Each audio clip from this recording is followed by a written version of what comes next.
Hello everyone, welcome back. Today I will show you how teachers can prepare one Word document with both questions and answers and then print out two different versions.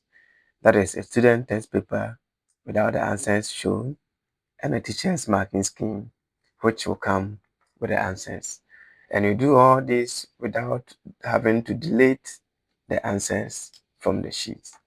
Let's get started. So I'll get my objective test questions ready with the answers. Then, first of all, to print the student version without the answers, I will highlight the answer. Then I will press Ctrl D.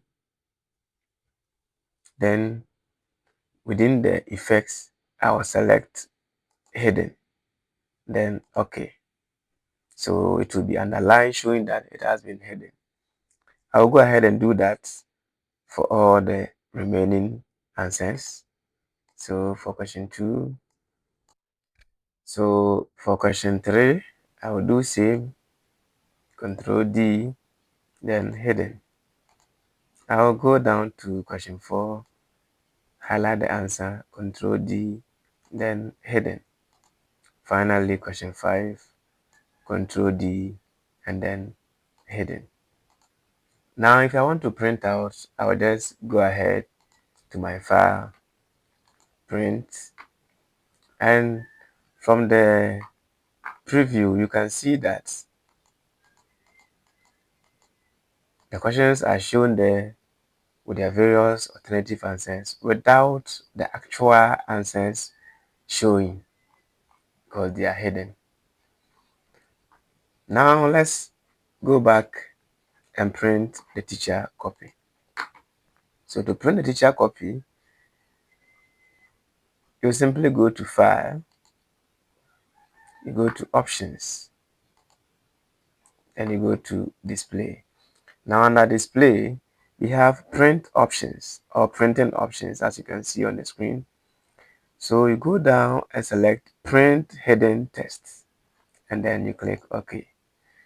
Now, if I go to File, Print, you can see that the print preview is showing the answers.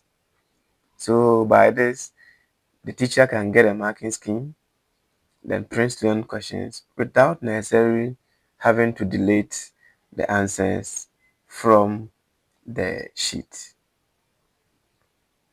So with just one document, you can print both the student test paper and the teacher's marking scheme. No need to create two separate files. Just toggle the hidden test setting before printing. If you found this helpful, hit like and subscribe for more word tips. And let me know in the comments if you would like me to cover more tricks for teachers. Thank you.